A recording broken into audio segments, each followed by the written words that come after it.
Hello, hello. Grown conversation about the indictment of former President Donald Trump and what that means for your life and safety. Okay, so let me just say immediately, this is not a video to knock or bash the former president. I would say that he probably has trouble enough. The United States has never indicted a former president.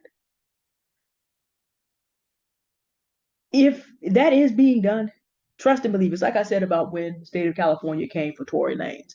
By the time people make moves like that, yeah, former President Trump is probably in trouble enough. But I wanted to come up here very briefly, and I really didn't want to come in, being too alarmist, but I need you to realize that this weekend is April Fool's Day anyway, and there are an awful lot of people on the foolery anyhow. And I want you to really think about this is not the time this weekend. I know today is Friday when you hear this, and this is why it's my first video. Um, a couple things you need to understand. This is Black people are the most obviously identifiable Democrats. We vote more than 90% in the country. Then you have all the racial history that goes with that. So if you are in a southern state, if you are in a Midwest swing state, or if you live in California or you in the south or the mid of the state, actually, and even in San Francisco, California, where I live, the KKK in 2016 rallied 8 blocks from my door. So I need you to be, we all think since integration that we have all these white people who are our friends. And then you also have to look at white people are not necessarily the most virulent Trump supporters at all times.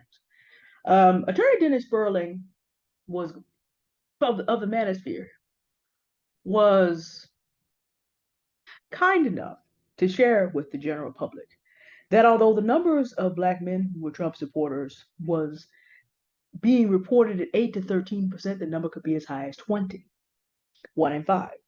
So it's not always going to be who you think it is. Not always. You don't want to be going out and taunting people on a weekend that's known for foolery. But let's go back to our brothers and sisters of European background. Here's something else. They pull back another level. Spring rituals. Perhaps you've heard of the rite of spring. Well, we have serious minded white supremacy groups, and one of them is called Identity Europa. In Europe, many of the spring festivals required a sacrifice of a young woman. You know who the most vulnerable Black people are, right? Black women and children, just by virtue of the fact that physically we die easier. We also are dealing this week with a Black man having come on his channel and talking about killing all 18 million Black women. So that foolery is also in the air. This is not the weekend to be drunk and disorderly. It is not. Let me back up one more time. Because we're gonna get to April 3rd and we're gonna be all right. No, not necessarily, because there's more indictments to come, and the arrest of Donald Trump, good, bad, or indifferent, may end up being a bit of a Rubicon for us. If you back up a little bit more and you study the run up to the Civil War, for 10 years before the Civil War broke out, the Cold Civil War was taking place from state to state. Because what was happening was there were swing states then also. States had a choice. Their citizens voted when they came in for statehood whether they would be slave or free. So what people did was they bushwhacked to try to cut down the numbers of the other side. Sometimes whole towns got wiped out. Mass shootings against ideological opponents for a decade or more are nothing new. This went on in Kansas for almost 10 years before the Civil War actually started. And one of the ways that it was inevitable that the country was going to come apart is you had enough government leadership that did not feel the need to rein this in. And of course, the Second Amendment was on the table then as well. So by the time you get to the Peace Conference of 1861, everybody's pretty much sure that there's no way to solve this by violence because the government has been incompetent enough for all this time. It's not going to be able to provide safety or protection for anyone. One of the reasons that the people of the South went into the Civil War is that they were absolutely certain. Lee said this, that the Northerners were going to revert to Viking and Vandal style. When the Northern Army sacked the town of Fredericksburg, And almost all the men of Fredericksburg were out fighting, so they attacked the women and the children and took everything even nailed down. Lee called them vandals, and that is not a compliment. That's not even a reference to someone who does graffiti. That has to do with the fact that he knew full well that his people could easily revert to the kind of savagery that the Vikings and the Vandals carried out as a way of life. That's part of the reason he was in the Civil War. He was terrified. His wife was disabled.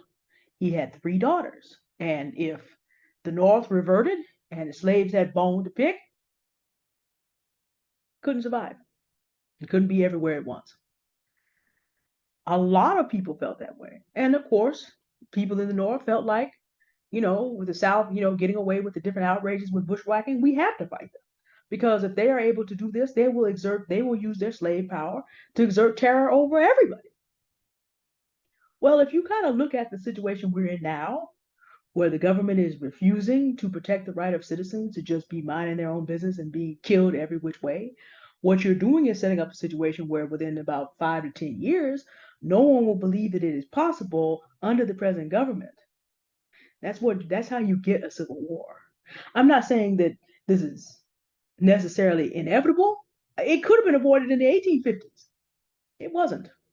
And unfortunately, we have leadership that I don't think is that concerned.